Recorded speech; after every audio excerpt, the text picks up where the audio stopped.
لك شفاعة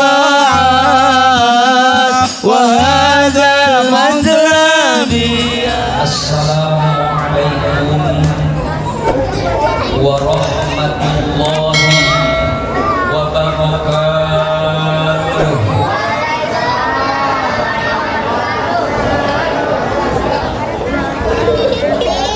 Bu, udah keras masuk belum Bu? Memleh amat ibu-ibu. Bu,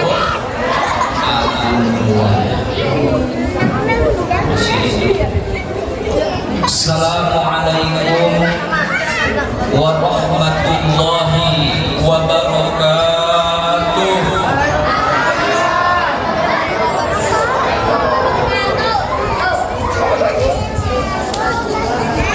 Alhamdulillahilladzi asra bi'abdihi lailan minal masjidil haram. Asyhadu an la ilaha illallah wahdahu la syarika lah, syahadatan tunjiqa ilaha min ahwali yaumiz zihar. Wa asyhadu anna sayyidana wa nabiyyana Muhammad abduhu wa rasuluhu sayyidul anam. Allahumma salli wa sallim ala sayyidina wa maulana Muhammadin nabiyil ummi alladzi da'ana ila dinil malikil alama wa ala alihi wa ashabihi salatan wa salaman daimain mutalazimain ala amalil dhuhuri wal ayyam. Amma ba'du, faqala Allah ta'ala fi ayatihil karimah. A'udzu billahi minasy syaithanir rajim. Bismillahirrahmanirrahim. Subhanalladzi asra bi'abdihi lailan minal masjidil haram. Lailan minal masjidil haram ilal masjidil aqsa alladzi barakna hawlahu linuriyahu min ayatina innahu huwas samiul basir. Wa qala an-nabiy sallallahu alaihi wasallam yuhsyarul mar'u ma'a man ahabba. Wa fi riwayatin ukhra al-mar'u ma'a man ahabba. Wa qala al-ulama wa qabla hijratin nabiyil isra mimma kata lailatul qudus yudra wa ba'da isra'il urujun lis-sama hatta ra'a nabiyyu rabban kalama. Adik-adik ya, diam ya. Diam ya, bentar ya. Hadratil mukarramin wal mu'azzamin, para alimil ulama, para asatidz, para dewan guru, para sesepuh setempat yang saya hormati, yang mudah-mudahan senantiasa mendapatkan titian rahmat dan ridha Allah Subhanahu wa ta'ala. Wabil khusus yang saya hormati para imam Masjid An-Nur, wabil khusus ketua Masjid An-Nur beserta staf-stafnya. Kita doakan beliau-beliau senantiasa diberikan sehat lahir batin, amin. Diberikan sehat panjang umur, amin. Dan istiqomah di dalam ketaatan kepada Allah dan Rasul, amin ya rabbal alamin. Tidak lupa juga yang saya hormati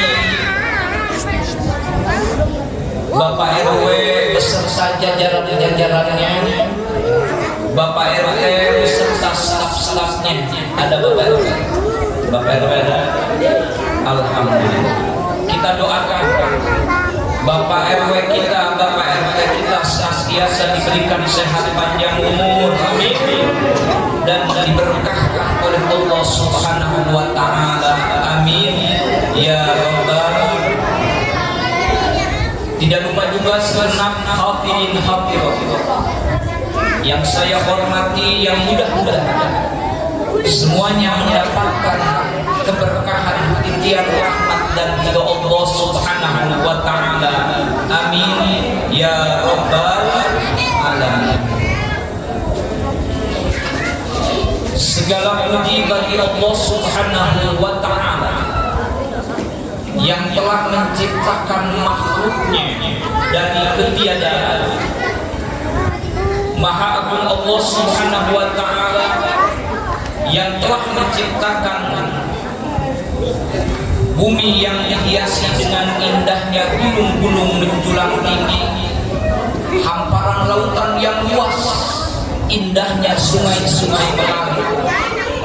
Maha agung Allah yang telah menciptakan langit yang dihiasi dengan indahnya bintang-bintang, indahnya bulan dan matahari yang keduanya selalu berputar sesuai dengan porosnya, sehingga dengan keagungan Allah kita tidak pernah mendengar malam mendahului siang, siang mendahului malam.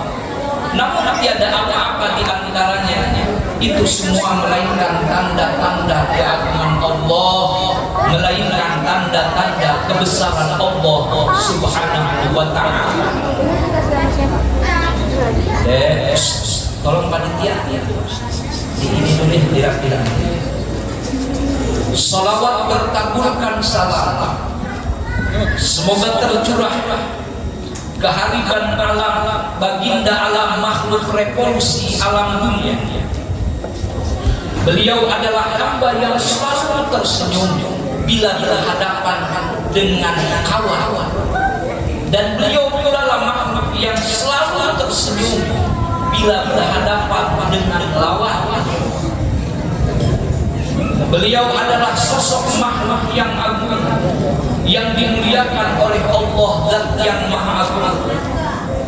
Beliau adalah hamba Allah, pembawa kita dari alam kegelapan menuju alam terang menderang, pembawa kita dari alam kontak menuju alam toyor, pembawa kita dari alam kompor menuju alam komputer.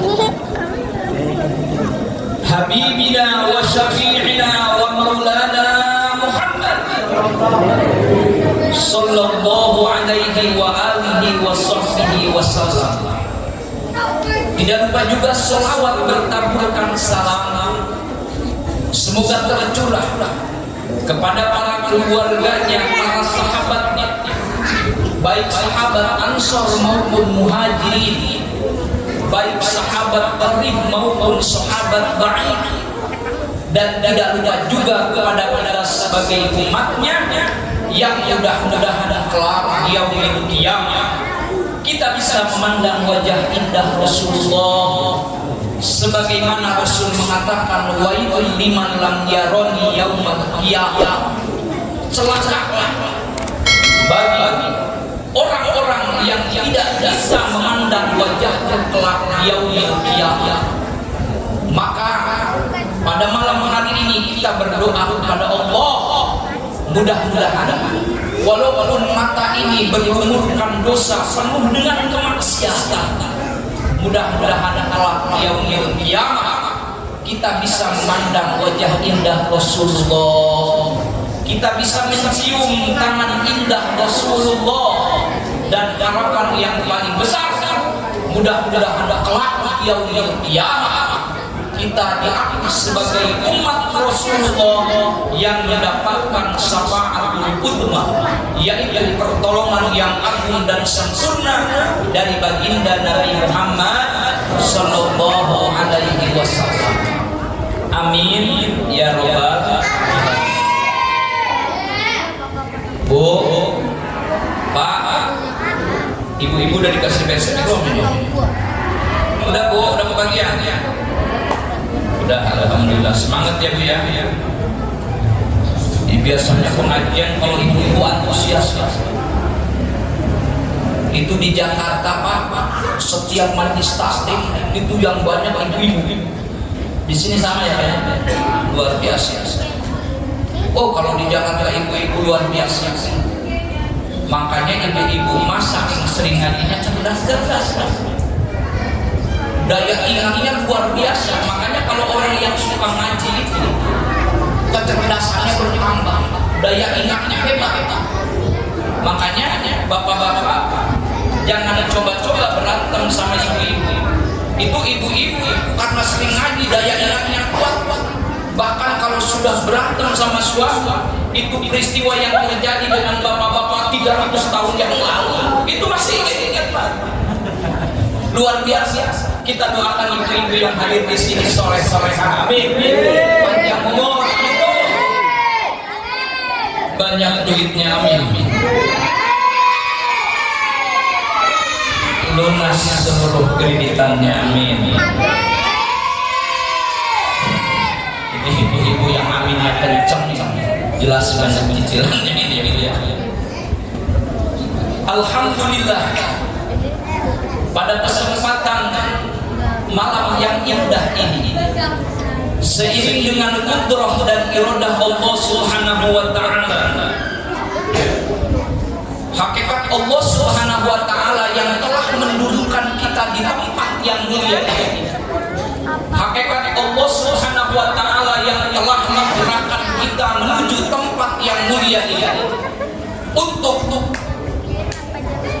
memperingati peristiwa yang agung yang terjadi pada sosok Nabi yang agung yang diagungkan oleh Allah yang Maha Agung.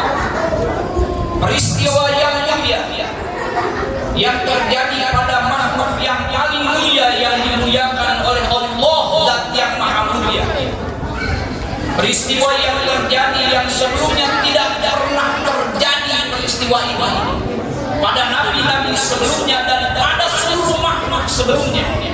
Peristiwa ini adalah peristiwa Isra wal Mi'raj yang hanya terjadi pada nabi kita, Nabi Agung, yaitu Kanjeng Nabi Muhammad sallallahu alaihi wasallam. Maka kita berharap kepada Allah lewat keberkahan duduk di tempat yang mulia ini untuk mengagungkan syiar agama Islam lewat peristiwa Isra wal Mi'rajnya Nabi Muhammad sallallahu alaihi wasallam. Mudah-mudahan tidak keluar kita dari tempat ini terkecuali Allah ampuni dosa-dosa kita, amin. Tidak keluar kita dari tempat ini terkecuali yang membawa jutaan penyakit. Tidak keluar dari tempat ini kecuali Allah sembuhkan penyakitnya, amin. Dan yang membawa ribuan hajat ke tempat ini dengan keberkahan kita duduk di tempat yang mulia ini, tidak keluar dari tempat ini terkecuali Allah kabulkan hajat-hajatnya, amin ya rabbal alamin. Adik-adik diam ya dek, ya bentar ya, Ustaz ngomong dulu ya, bentar ya. Hadirin hadirat rahimakumullah, Isra wal Mi'raj bukan hanya tertanam dalam benak seluruh muslimin, bahkan peristiwa ini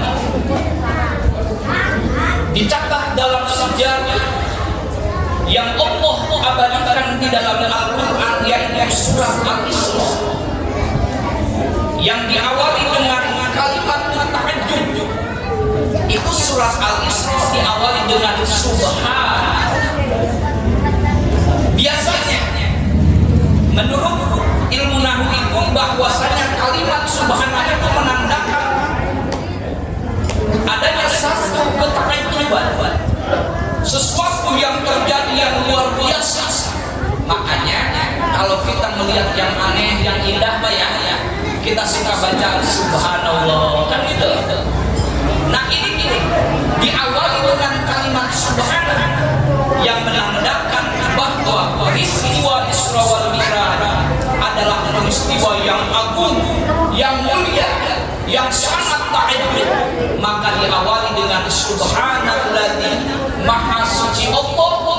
alladzi asra, Allah lah yang memberangkatkan kanjeng Nabi dengan kalimat bi'abdihi, tidak dengan bi Muhammadin.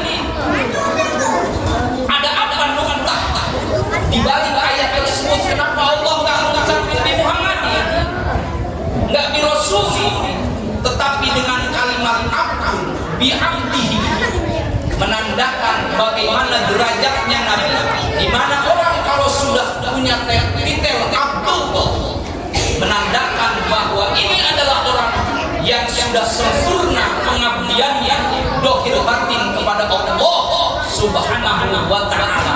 Maka di dalam surat Al-Isra Nabi tidak disebut namanya, tetapi dengan kalimat bi'abdihi, maha suci Allah yang telah memberangkatkan seorang hamba yang sudah sempurna hakikat dan syariatnya, dohir dan batinnya mengabdi kepada Allah Subhanahu wa ta'ala dalam di waktu malam, minal masjidil haram ilal masjidil aqsa, dari masjidil haram menuju Baitul Maqdis, yaitu Palestina.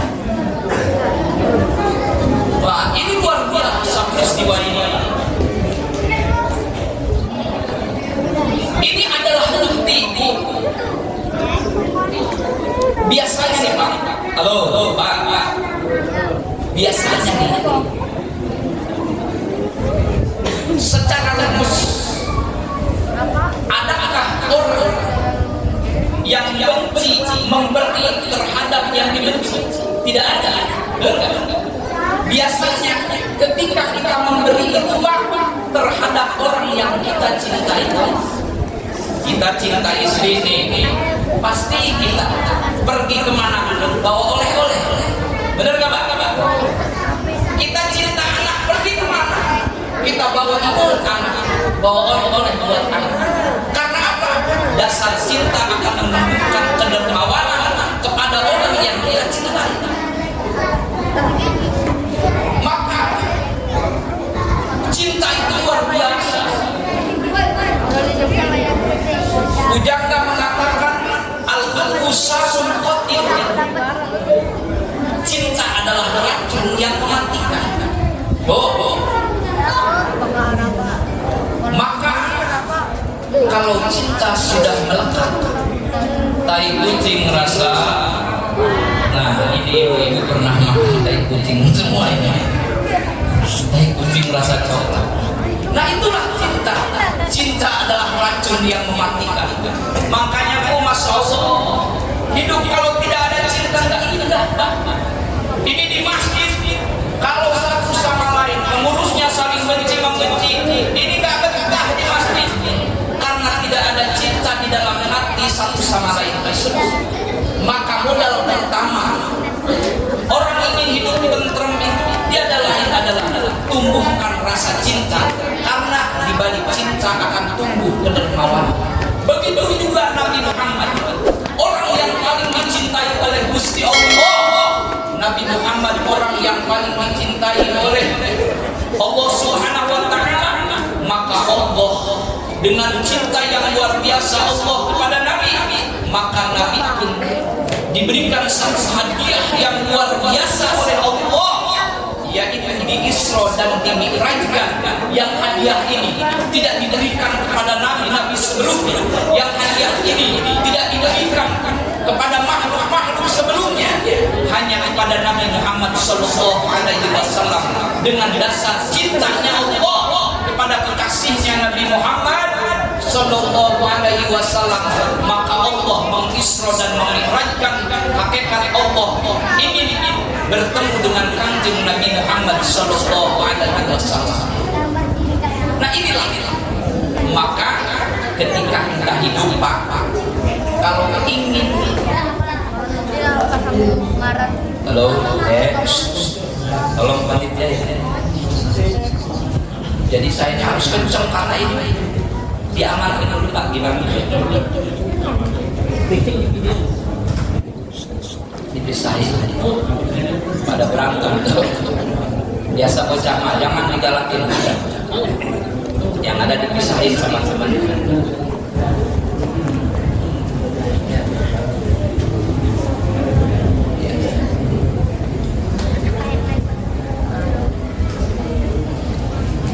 Itu saya ingat pepatah dulu waktu mondok. Saya kalau pengen gampang rezeki cuma dua kuncinya. Gak usah mirip. Cuma dua. Jimat dalam kalau pengen gampang rezeki itu cuma dua. Satu, bikin senang orang. Kedua, jangan bikin sakit hati orang. Benar gak? Kalau orang sudah sakit hati, jangan pun memberi yang jadi beri tungki-tungki itu, Pak. Benar gak? Itu yang dari kain dikasih haram jadah itu bahasa Banten gitu kan. Maaf ya Bu, saya Sundanya agak kasar karena saya orang Barat kan. Orang Barat, cuman saya tinggal di Tanjung Priok. Jadi alamat saya, ini saya belum perkenalannya Bu ya. Nama saya Asep Saifullah. Saya tinggal di Jalan Pembangunan 3 nomor 16, Kelurahan Rawabadak Utara, Kecamatan Koja, Jakarta Utara. Rumah saya status ya udah punya istri Pak, baru satu, belum berani dua, belum. Saya tinggal di Tanjung Priok. Itu saya megang amanat orang tua, amanat guru. Hirup mah di mana wae hirup, lamun hayang gampang rezeki. Kalau pengen gampang rezeki, kan awalnya gampang rezeki itu orang baik ke kita. Gimana orang mau baik kalau sakit hati sama kita? Cuma dua itu mah. Kata guru saya, jangan nyakitin orang, bikin senang orang. Kan begitu? Itu kunci hidup. Makanya kemana aja kita lapar hidup kalau nggak ada musuh. Nah ini kembali pada Isra wal Mi'raj. Sampai di mana tadi? Pak, sampai di mana cerita Isra wal Mi'raj tadi? Lupa. Biasa, lupa bapak-bapak. Faktor ekonomi. Kayaknya ini tampang-tampang. Apa ini? Tampang-tampang suami-suami yang banyak dianiaya. Tampang-tampang teraniaya. Aduh, Masya Allah. Bu, jadi itu kunci. Nah ini peristiwa Isra wal Mi'raj tidak pernah terjadi kepada makhluk yang lain. Bukti kecintaan Allah kepada Rasulullah Sallallahu Alaihi Wasallam. Maka dengan cinta hidup ini akan indah. Itu Bu, saya dulu waktu nikah kontrak kecil, kontrakan itu kalau cinta sama istri Pak, betah aja Pak ya. Bener gak Pak? Itu saya nikah Bu, saya kan nikah dijodohin. Jadi dulu saya pesantren di daerah Banten 9 tahun kurang lebih di tempat yang jadi mertua saya. Jadi saya itu dijodohin. Sampai sekarang namanya dijodohin. Saya sama istri biasa aja, nggak cinta, tapi anak sudah 4. Yang ada sayang luar biasa. Sayang luar biasa. Alhamdulillah dengan cinta. Mau istri marah itu Pak, kalau istri marah langsung ingat apa doyannya. Kalau kita didiemin sama istri, langsung ingat apa kedoyannya. Oh, istri saya lagi marah, kedoyanannya bakso, beliin bakso ya Bu ya. Makanya kemarin ada yang datang Ibu ke saya, Pak Ustadz, ada apa? Ini istri saya marah-marah terus Pak Ustadz, tolong diruqyah. Kata saya benar Pak, dia marah-marah terus, kayaknya bukan sewajar. Akhirnya istrinya saya panggil, Bu, kadang-kadang ini, Bu, ini istrinya marah-marah terus ini Bapak. Saya panggil, pas saya panggil, Bu, benar Ibu marah-marah terus tiap hari. Suaminya nggak ada. Kenapa Ibu marah-marah? Dia diem aja Pak. Udah gitu nggak taunya Atau gimana nggak marah-marah Pak? Saya anak 5, anak kontrak, sehari 50.000 Pak. Oh ini mah bukan jangan nggak usah dirupiah. Kalau perempuan marah-marah jangan dirupiah, tapi dirupiah. Setuju? Setuju baik mana nama?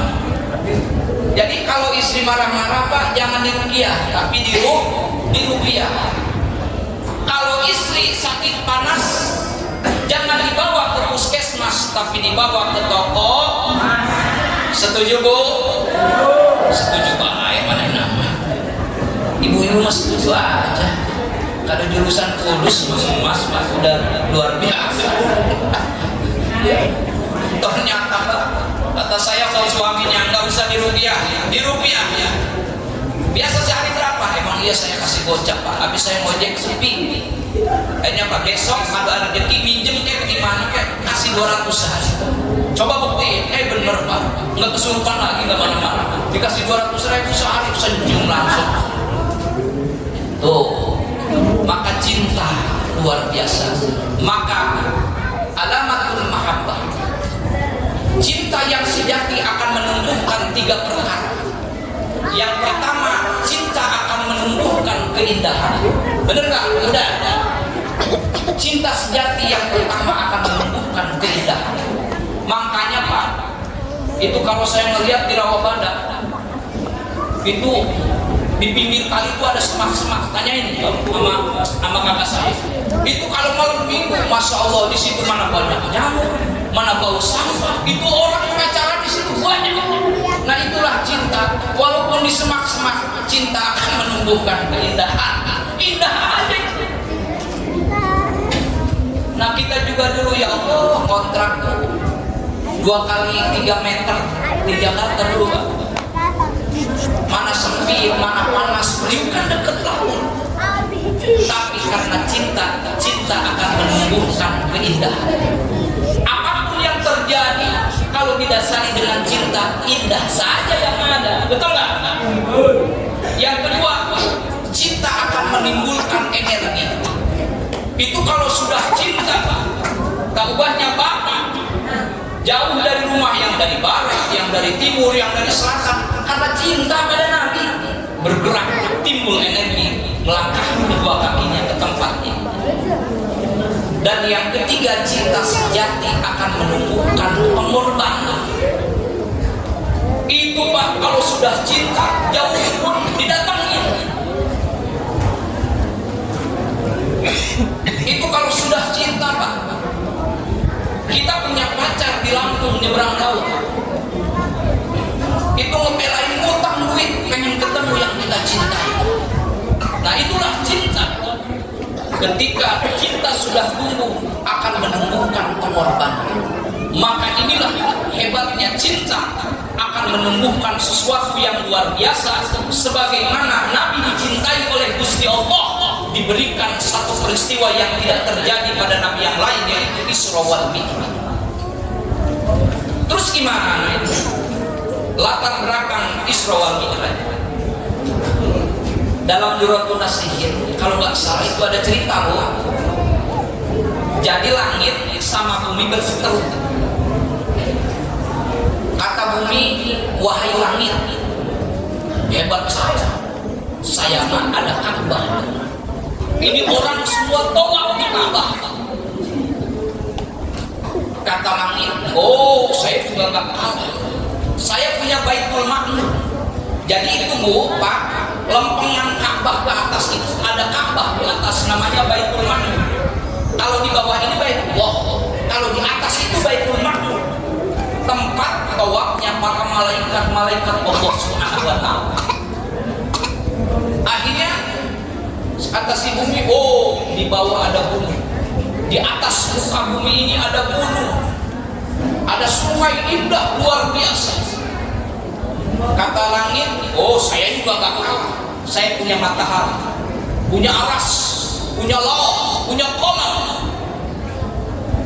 Akhirnya bumi diam. Kata bumi, Anda kalah wahai langit. Di atas bumi ini ada sosok makhluk yang mulia nanti, yaitu Rasulullah Shallallahu Alaihi Wasallam, kekasih Allah. itu langit dia udah nggak bisa nyombongin lagi, kalah. Akhirnya langit menangis dan berdoa kepada Allah itu langit agar Rasulullah diangkat ke langit. Dari situ doa langit diijabah oleh Allah. Maka katanya riwayat itu terjadi, sebab itu Isra Mi'raj terjadi karena ada riwayat itu Allah mengabulkan doanya si langit. Maka diisraf dan dimi'rajkannya Nabi Muhammad SAW oleh Allah untuk mengabulkan doa langit tersebut. Ada riwayat seperti itu.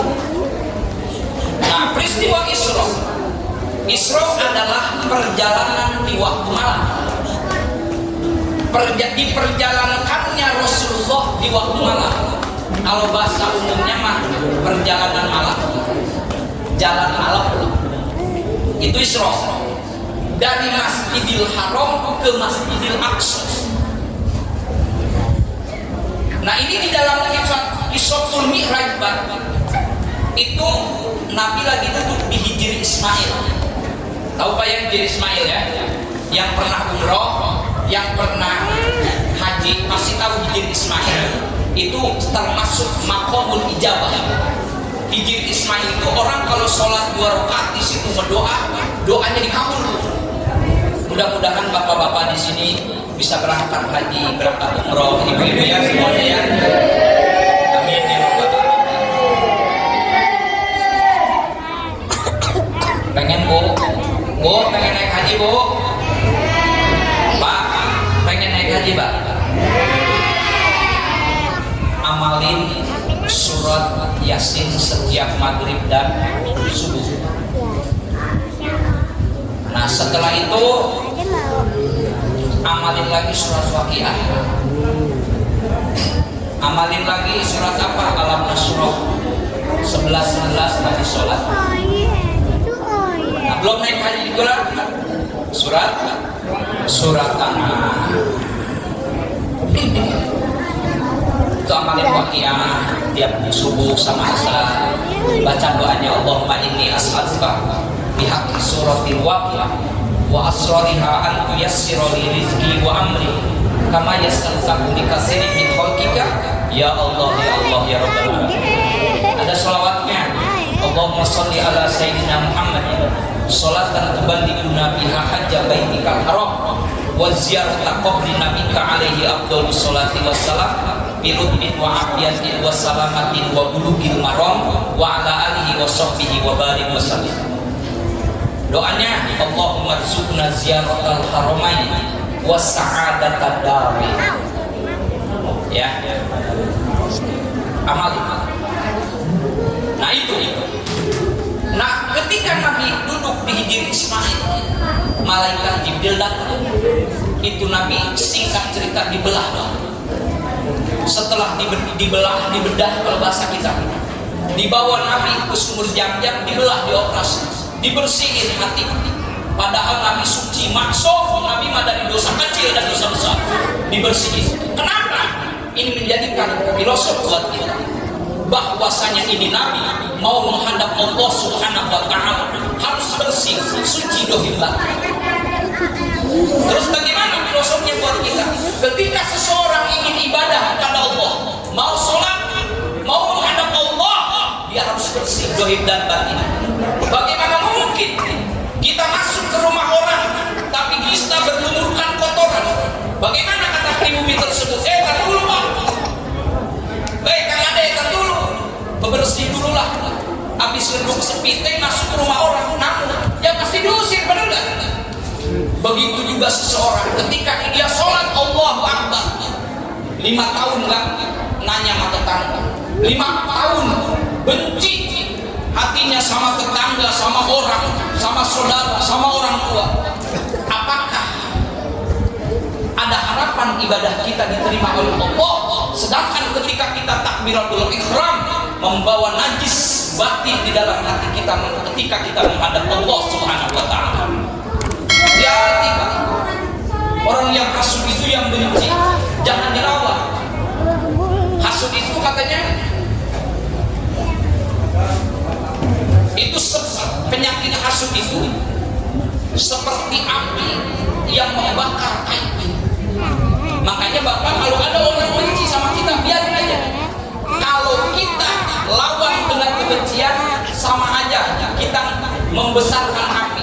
Seperti api kita kasih kayu. Kalau api nggak dikasih kayu, ntar padam sendiri. Bertahun-tahun kita benci sama orang. Ya Allah, nggak nanya sama tetangga. Bagaimana mungkin sholatnya sah? Cukup syarat dan rukunnya ya sah. Tetapi apakah mungkin sholat kita diterima oleh Allah? Apakah mungkin makbul sholat kita? Ketika kita sholat menghadap Allah, membawa kebencian, membawa penyakit-penyakit riya, ujub dan yang lain. Ya, maka ketika Nabi Isra dibersihin, diisi dengan ilmu, diisi dengan hilim, diisi dengan hikmah, lalu itu hati ditutup kembali, maka pada saat itu Jibril mengambil kendaraan yang luar biasa. Kendaraan itu dikhususkan nanti untuk ahli-ahli surga. Tapi dengan hebatnya Nabi Muhammad, dengan agungan Nabi Muhammad, dengan dimuliakannya oleh Allah Nabi Muhammad masih hidup di dunia, tapi kendaraan surga sudah dicicipi, sudah ditenggangi oleh Rasulullah Sallallahu Alaihi Wasallam. Berangkat Nabi dengan buruk, berangkat. Nah, disinilah ketika Nabi berjalan, Nabi dikenalkan dengan tempat-tempat sejarah. Pada saat itu buruk disuruh turun, Nabi disuruh sholat 2 rakaat di satu tempat yang Nabi tidak mengenal tempat tersebut. Nabi sholat 2 rakaat ngikut Allah, manut sama Jibril. Ketika naik kembali ke buruk, Nabi ditanya, ya Muhammad, apa engkau tahu sholat engkau tadi 2 rakaat di tanah apa? Saya tidak tahu ya Jibril. Dijawab oleh Jibril, sholatmu tadi adalah di tempat di satu tanah. Nanti suatu saat engkau akan tinggal di situ dan engkau akan wafat dimakamkan di situ. Nabi sebelum hijrah, ketika Isra, Nabi sudah dikenalkan tempat tidur di tempat nanti akan dimakamkan jasad beliau. Jadi Nabi sebelum hijrah, Nabi udah sholat 2 rakaat di Madinah. Terus Nabi berangkat, itu Nabi sholat 2 rakaat di bawah pohon namanya Tanah Madian.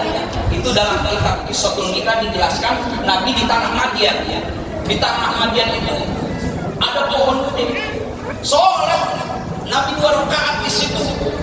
Ternyata itu tempat ngumpetnya Nabi Musa ketika dikejar Firaun. Jadi gini riwayatnya. Oh, Nabi Musa kan dikejar sama Firaun, ngumpet di situ. Pas Nabi Musa lagi ngumpet, ada perempuan di situ, ada sumur lagi mengembala kambing. Itu perempuan lagi mengembala kambing. Akhirnya Nabi Musa datang ke situ. Itu Nabi Musa diajak sama perempuan tersebut ke rumahnya, ketemu sama bapaknya. Itu Nabi Musa dijodohin sama perempuan itu yang bernama Siti Sofuro. Mas kawinnya apa?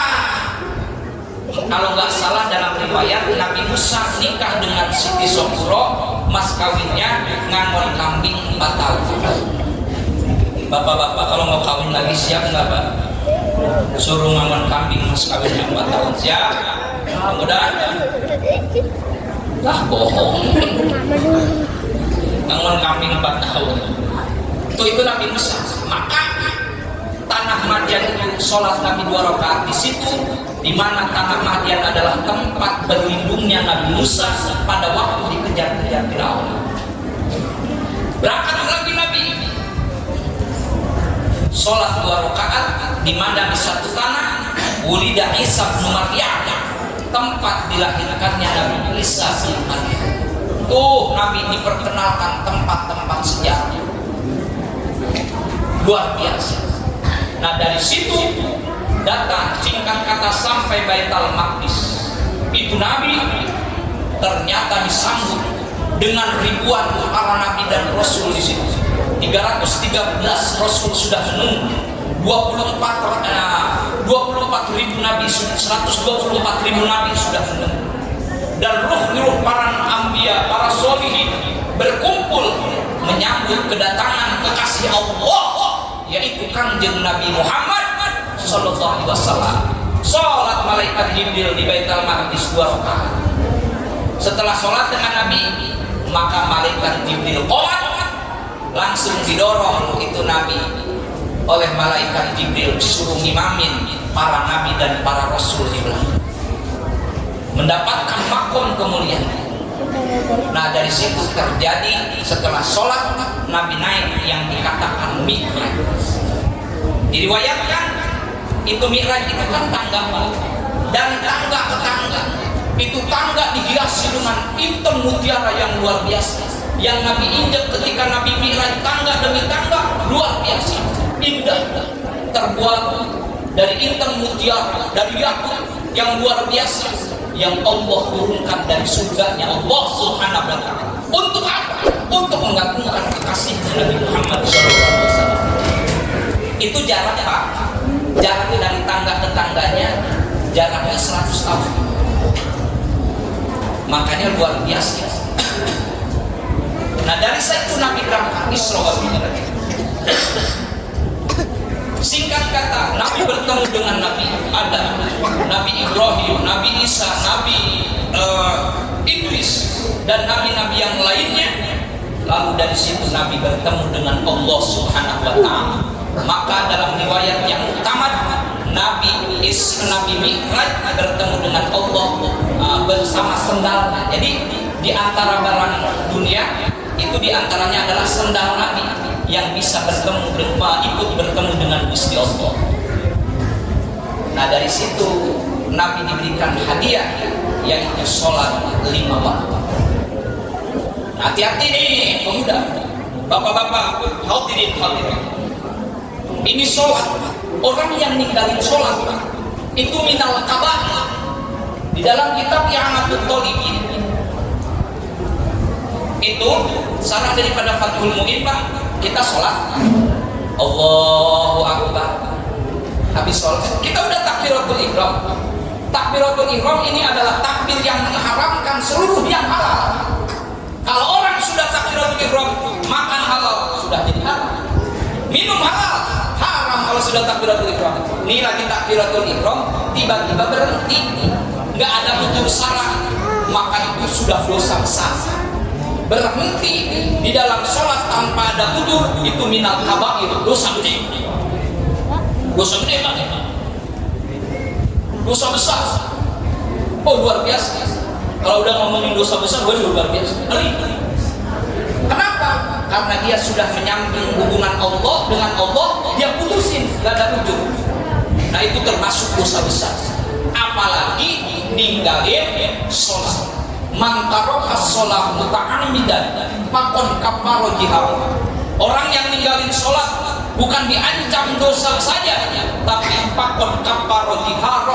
Orang tersebut kufur dengan jelas. Orang yang ninggalin sholat disengaja tanpa ada iktikat dosa di dalam hatinya, nggak dikodok, ya keras ninggalin sholat disengaja, maka dia dihukumi kufur oleh Allah Subhanahu wa ta'ala. Itu Pak. Pak, saya baca satu kitab karangan Syekh Isman bin Yahya. Itu ada hadis Nabi. Kalau saya baca kepanjangan, azab bagi orang-orang yang ninggalin sholat.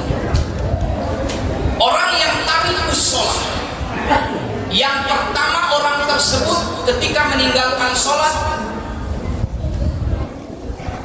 Allah tutup rezekinya, atas bawah, depan belakang. Itu orang akan ditutup oleh Allah pintu rezekinya, kata Nabi. Jadi mau lagi kemana pun susah terus. Orang yang ninggalin sholat apa? Hatinya nggak dikasih sakinah, hatinya nggak dikasih bahagia. Orang yang ninggalin sholat, mau banyak duitnya mau karunan, emasnya mau ratusan gram, ribuan gram, tapi orang yang ninggalin sholat hatinya nggak bakal dikasih bahagia oleh Allah. Wa man a'rada an dzikri fa inna lahu ma'isyatan dhanka. wa nahsyuruhu yaumal qiyamati a'ma, kata Allah. Orang yang ninggalin sholat, dia berpaling dari Allah Subhanahu wa taala, fa inna lahu ma'isatan dhanka, hidupnya akan rupak, susah. Orang yang ninggalin sholat. Wa nahsyuruhu yaumal qiyamati a'ma, dan nasib mereka orang yang ninggalin sholat kelak di yaumil qiyamah Allah butakan matanya. Di alam mahsyar ini dibutain ke orang ninggalin sholat, susah. Dan kedua, orang yang ninggalin sholat itu Pak, itu tidak akan doanya tidak mustajab. Dan walaupun orang ini minta doa sama siapapun, la tustajab, nggak bakal diijabah doanya mendoakan orang yang ninggalin sholat. Sekalipun orang itu susah diijabah. Ini anaknya ninggalin sholat, dia minta doa ke siapapun, nggak bakal kena doa muslimin muslimah, nggak bakal orang yang ninggalin sholat. Dosa besar itu ninggalin sholat. Astagfirullah. Coba anak-anaknya Pak ya, subuh sholat. Bahkan pernah Pak ada ulama punya pembantu Pak, diriwayatkan ada ulama punya pembantu Pak, dia jatuh dari tangga, patah tangannya.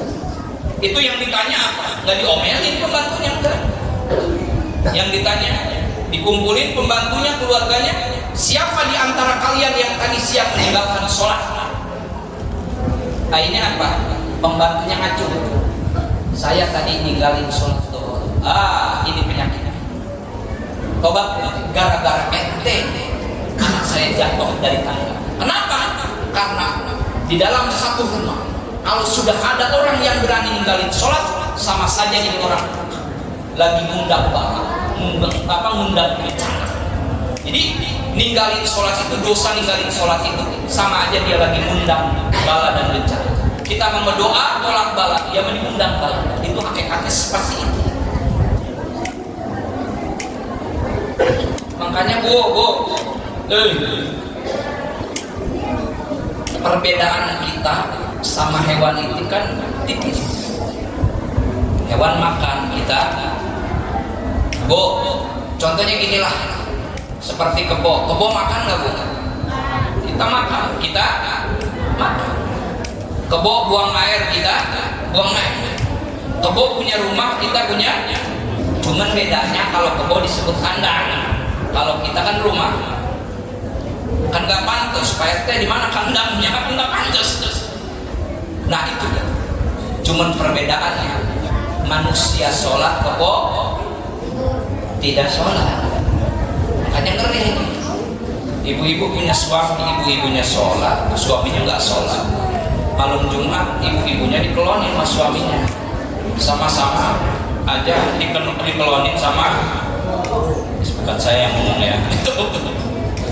Nah itulah perbedaan kita sama hewan. Bedanya diantaranya manusia ibadah, hewan gak ibadah. Itu.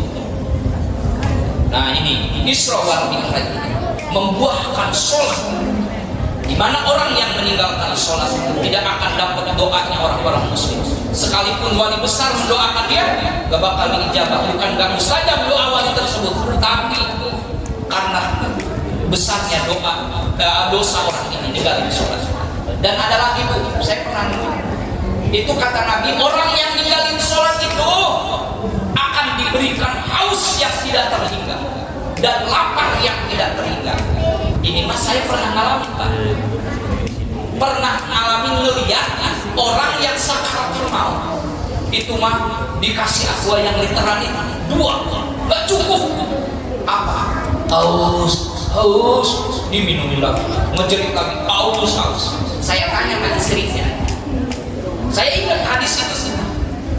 Bu, sini. Ini bapak dulunya suka sholat sampai wafat, sampai sekarang Pak, saya belum pernah melihat suami saya sujud. Kadang malam takbir juga nggak sholat, itu di paginya ini tidur. Astagfirullah. Jadi orang yang ninggalin sholat bakal dikasih haus yang tidak terhingga ketika sakaratul maut. Naudzubillah. Masya Allah. Ada lagi itu orang yang ninggalin sholat akan diwafatkan oleh Allah su'ul khatimah, akan diwafatkan dalam keadaan wafat dalam keadaan kafir. Na'udzubillahi min dzalik, mati tanpa membawa iman. Makanya lewat peristiwa Isra Mi'raj ini, ayo ajak anak, suami suruh sholat, suami suruh istri-istri sholat, karena orang yang ninggalin sholat ini minal kabair, dosa gede orang-orang yang ninggalin sholat. Selain daripada itu ibu, inti dari Isra, yang pertama, Isra mengandung nilai iman, di mana Isra wal Mi'raj ini tidak akan bisa diterima oleh akal dan logika. Perjalanan spiritual seorang kekasih Allah hanya keimanan yang bisa menerima akan terjadinya Isra wal Mi'raj tersebut. Makanya Abu Bakar terkenal dengan Abu Bakar Siddiq, punya titel As-Siddiq, bahwa orang yang pertama percaya dan meyakini Isra Mi'raj adalah Sayyidina Abu Bakar Siddiq. Makanya diriwayatkan, Pak, kalau katanya kata ulama nih, kalau keimanan manusia dikumpulkan dalam satu wadah, iman seluruh manusia dikumpul ini, ditimbang dengan satu orang, imannya satu orang, yaitu Abu Bakar Siddiq, itu keimanan seluruh manusia yang ada di dunia itu akan kalah beratnya, hebatnya dengan keimanan satu orang ini yang bernama Abu Bakar Siddiq. Makanya ketika setan ditanya oleh Rasulullah, iblis ditanya sama Rasulullah, wahai iblis, selain aku, siapa yang kau takuti? Ya Rasulullah, aku takut yang pertama manusia yang paling aku takuti, bahkan dalam radius 5 kilo dia di sono, saya di sini, saya sudah mengering kemanasan, gak kuat. Siapa? Abu Bakar Siddiq. Kenapa Abu Bakar paling ditakutin oleh iblis? Karena hebat imannya. Sewaktu Abu Bakar menemani Nabi di gua, dikejar-kejar oleh kafir, itu Rasulullah tidur di sini di pangkuan Abu Bakar Siddiq, ditahan pegel, ditahan capek. Tiba-tiba ada ular mematok jempolnya Abu Bakar Siddiq pada saat itu. Abu Bakar tidak mau, kalau dia bisa ngeles bisa, tetapi Abu Bakar saking cintanya sama Rasulullah, dia tidak berani menggeserkan kakinya, takut Rasulullah bangun. Maka pada saat itu ular mantok sampai terlihat. Rasul terbangun melihat Abu Bakar sudah biru mukanya dan keluar air mata darah dari matanya karena menahan bisa yang menjalar di tubuhnya. Rasul bangun. Itu hebatnya keimanan Abu Bakar Siddiq. Maka iblis mengatakan, saya takut dengan Abu Bakar Siddiq. Kenapa? Karena imannya hebat, luar biasa. Makanya Sayyidina Ali bin Abi, Sayyidina Utsman bin, Sayyidina Umar bin, Sayyidina Abu Bakar bin, bukan Siddiq mati. Siapa yang tahu Abu Bakar bin? Abu Bakar bin Khattab, Sayyidina Umar bin Khattab. Sayyidina Abu Bakar bin, bukan bin Siddiq. Ini kita suka nggak ingat ya. Ya Sayyidina Ali kan bin Abi Thalib, sepupu Nabi. Sayyidina Umar bin Khattab, ya kan? Sayyidina Utsman bin Affan bahkan. Sekarang Abu Bakar, Sayyidina Abu Bakar bin, Abu Bakar itu bin Abi Quhafah. Detailnya Abu Bakar As-Siddiq. Ingetin tuh, Abu Bakar bin Abi Quhafah. Kita banyak nggak tahu bapaknya Abu Bakar ya. Tuh Abu Bakar. Nah, lewat Isra Mi'raj ini, satu muatannya adalah iman. Maka paman ankara, siapa saja orang yang tidak percaya Isra, pakon kaparo, maka dia hukumnya kufur. Lakinna paman ankara anil Mi'raj, siapa saja orang yang tidak percaya Mi'raj, dia tidak dihukumi fasik orang yang tidak percaya Mi'raj.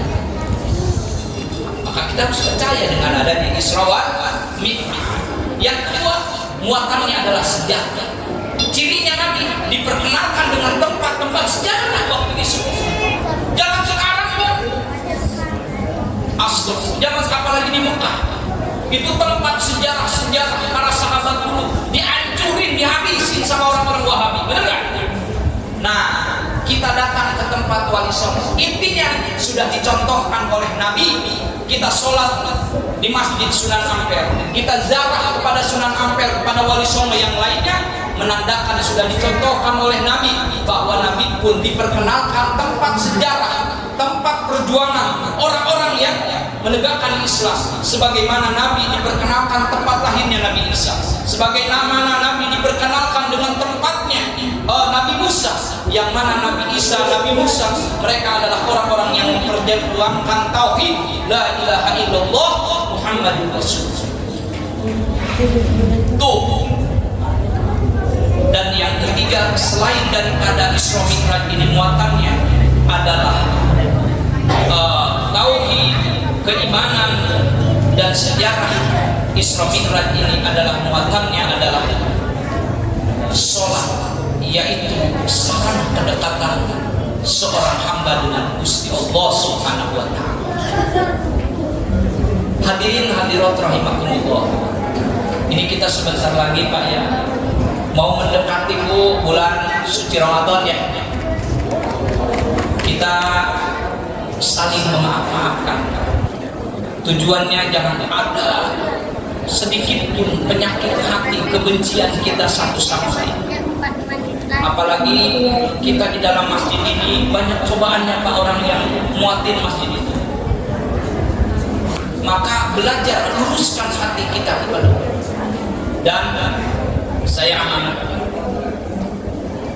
kepada para jamaah sekalian yang masih punya ibu orang tua, sebelum Ramadan datangi orang tua kita. Mereka adalah orang yang tidak pernah mengeluh, yang tidak pernah tidak ikhlas untuk kita. Benar? Mereka adalah sosok manusia yang seluruh tenaga, seluruh keringatnya dikorbankan untuk kita. Tapi apa yang terjadi? Kita lebih membanggakan kebaikan orang lain daripada kebaikan orang tua kita yang sudah jelas ikhlas buat kita. Tapi orang lain baik sama kita belum tentu dia. Betul? Maka di momen kita mau Ramadan, telepon dia. Kita nggak bisa datang ke kampung, telepon Bu, telepon. Ibu bagaimana kabarnya? Makanya saya tadi tanya tuh sama siapa yang tadi jemput Mak. Panana tadi. Saya demi Allah Bu, saya tidak pernah berangkat ke satu tempat. Apalagi saya mau ceramah begini. Saya telepon dulu ibu saya. Habis saya telepon ibu saya telepon mertua saya. Saya bikin ketawa ibu saya. Tanyain pada kakak saya, ini kakak saya. Pak Mul itu kakak saya. Saya minta ridho dulu. Seandainya di tengah jalan tol, Mak, saya minta ridho, doain saya mau berangkat. Jangan ceramah saya balik lagi. Itulah hebatnya orang tua itu. Ridho biridhol walidain. Keridhaan Allah ada di dalam keridhaan orang tua. Hati-hati. Imam Abdullah Samarqandi mengatakan salah satu latus tajam dakwah ada 3 manusia gak bakal dijawab doanya oleh Allah. Siapa mereka? Akul walidain, orang-orang yang suka nyakitin hati orang tua. Cek bahasa Sunda nama netes semprek mincak sempak kahandak mual kakaran aluhur mual sirungan dari lamun dari menang ridho di kolot, menang temenang ridho dengan doa di kolot. Orang yang tidak dapat ridho dari orang tua, tidak dapat keikhlasan hati orang tua, kemanapun dia hidup tidak akan barokah.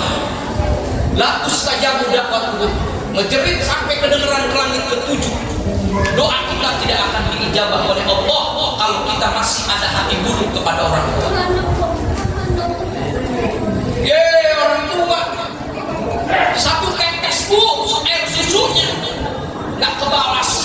dengan 1000 mobil Mercy. Kita bisa hidup sampai saat ini, masih mengalir tetesan air susu ibu kita. Masya Allah, ini sampai sekarang ya Allah. Jangan takut sama istri kita. Seorang lelaki yang sudah punya istri tidak wajib bilang sama istri ketika memberikan nafkah kepada ibunya, nggak wajib.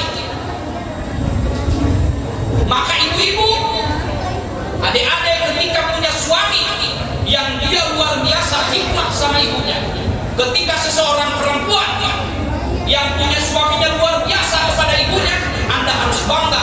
Berarti Anda akan menjadi ahli surganya Allah.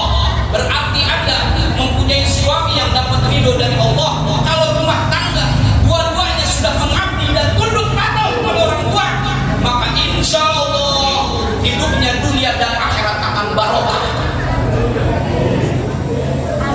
Terakhir ini Bu, ini saya kalau cerita ini saya nggak kuat. Saya ini baca di satu buku karangan Habib Nopal Al-Qudus. Itu Bu, dahulu mohon maaf, ada seorang ibu itu kalau nggak salah di dalam buku itu daerahnya di daerah Brunei Darussalam. Ada seorang ibu, maaf, matanya kopong Bu, nggak ada bola matanya Pak. Ini ibu bola matanya nggak ada. Nah satu saat ada pihak sekolah di samping dekatlah dari rumahnya ada sekolah yang bonafit. Kalau bahasa kita zaman itu setiap itu dikasih makan di sini. Kalau sekarang MBK ini. Itu si ibu itu ditawari karena dia janda, punya anak satu lelaki, satu-satunya. Ibu, mau nggak kalau ibu jadi tukang masak di sekolahan kami? Jadi anak-anak kalau istirahat dikasih makan Pak. Oh iya, dengan senang hati Pak. Saya nggak punya penghasilan tetap. Kadang saya mengutin rongso katanya, ya sekerja serabutan buat ngidupin anak semasa wayang saya yang lelaki.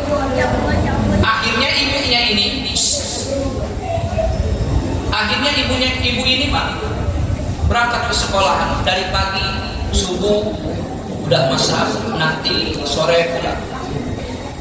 Ditanya lah, singkat kata si ibu ini ditanya sama kepala sekolah, ibu punya anak? Punya, satu-satunya. Sekolah pun tidak. Bu, kami rapat ibunya. Jadi si ibu ini dapat dispensasi dari sekolahan untuk memasukkan anaknya ke sekolahan bonafit tersebut. Ini si anaknya jadi masuk sekolah di sini tanpa ada dipungut biaya dan uang pendaftaran. Nah si ibu yang cacat ini, yang kopong bola matanya ini, gembira, lihat anaknya sekolah. Cuma di dalam sekolah itu kan orang-orang kaya, anak-anak orang kaya. Apa yang terjadi? Itu si anak itu diejek, dibully kalau bahasa kita mah. Kamu anaknya tukang masak ya, yang buta itu yang nggak ada. Iya, ada. Lama-lama ini anak benci sama ibunya, sampai bilang apa? Wahai ibu, saya menyesal punya ibu kayak ini. Tiap hari saya diejek, tiap hari saya dihina. Saya menyesal kenapa ibu saya ini punya ibu seperti ini. Yang cacat nggak punya bola mata, yang kopong matanya sebelah nggak ada bola mata. Apa jawab si ibu ini? Wahai anak, ibu juga pengen normal kayak orang. Ibu juga pengen seperti orang, tapi ya udah Allah takdirin seperti ini kan. Lama kelamaan kan, ini anaknya lulus dari sekolah tersebut. Itu anaknya kabur Bu dari rumah. Makin tahun, makin hari, makin minggu benci sama mamanya. Dia kabur ke Jakarta kalau bahasa kita malah. Apa yang terjadi? 15 tahun, hampir 20 tahun ini anaknya gak pulang-pulang. Itu ibunya udah gak kerja lagi karena udah semata wayang ibunya di dalam gubuk. Makan dikasih orang, kadang beras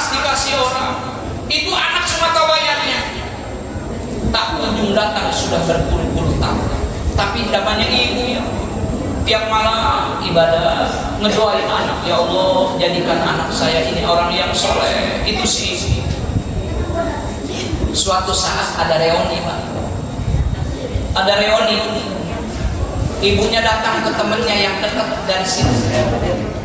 Nanyain, kamu pernah ngedengar kabar tentang anak saya enggak? Oh iya Bu, kemarin ngirim surat. Zaman dulu kan belum ada HP. Biasanya kan Bu, di dalam surat itu, kop surat itu suka ada alamat kan, pengirimnya ya kan.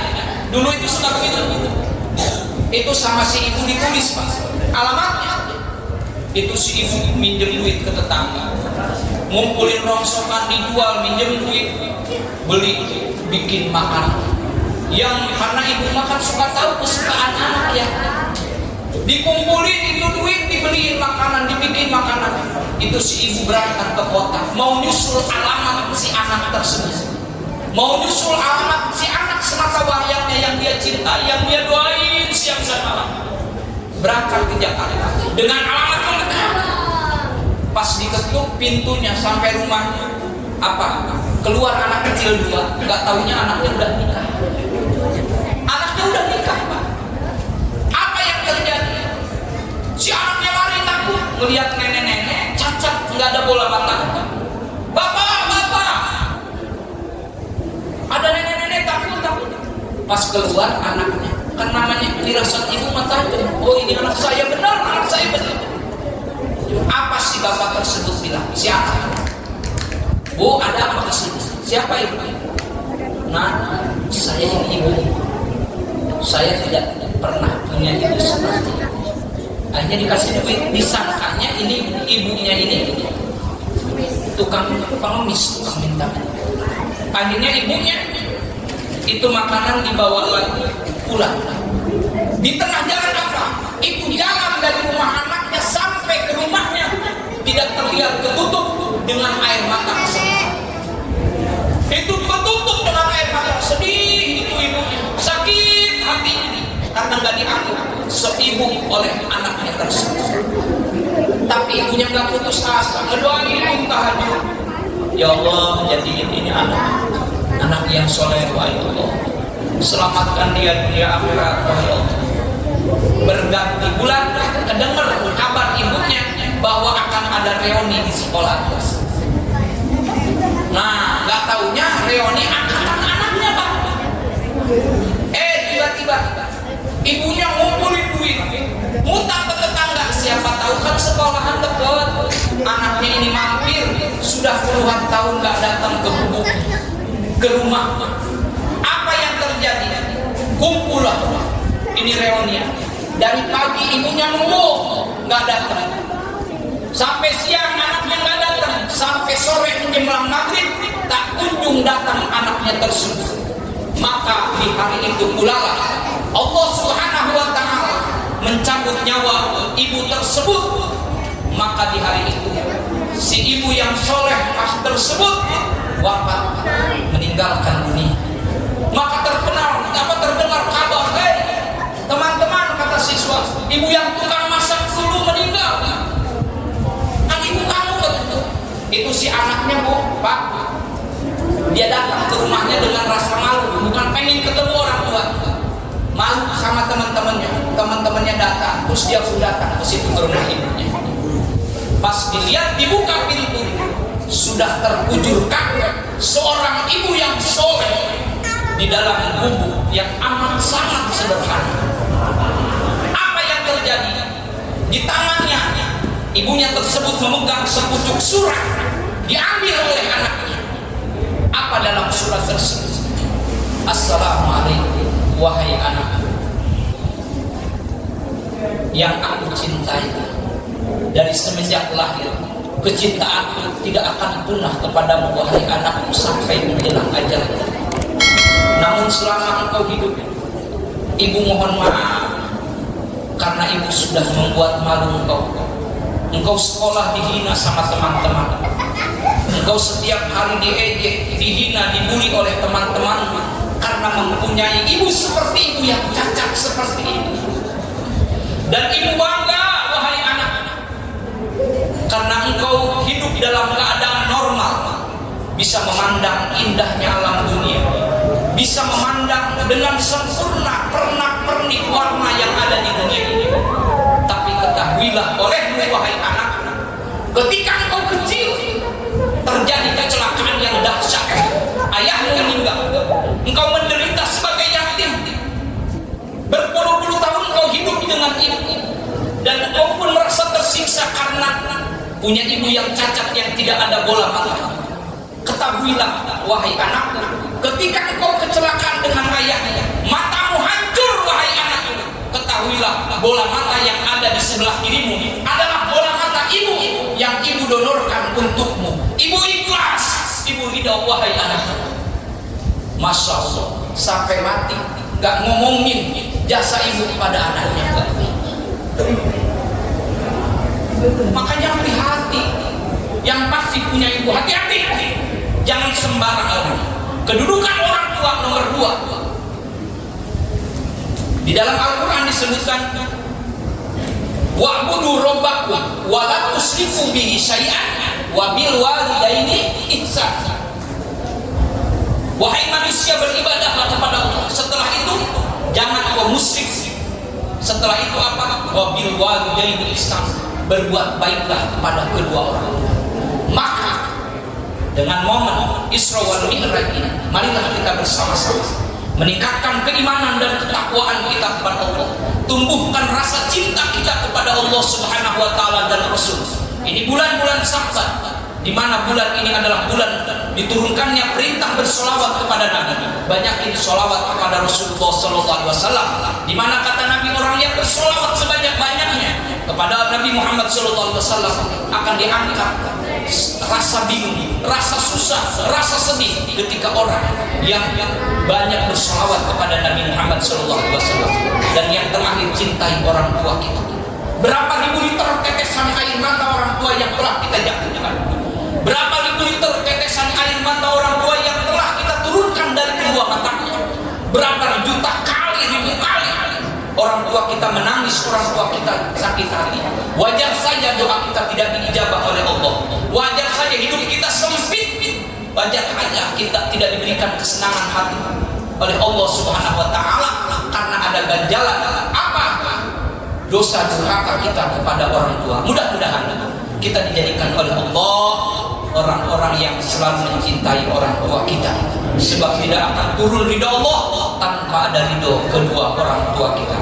Mudah-mudahan apa yang saya sampaikan bermanfaat. Sekali lagi Bu ya Pak, dari awal hingga akhir, bila mana ada kata-kata saya yang kurang berkenan dan salah, saya mohon dibukakan pintu maaf yang seluas-luasnya. Pepatah mengatakan, biar pandan akar terjulai, dipetik anak kampung sebelah, biar jenggot menyapu lantai, tiada manusia yang tak salah. Burung Irian, burung cendrawasih, cukup sekian dan banyak-banyak terima kasih. Akhirul kalam, assalamualaikum warahmatullahi wabarakatuh.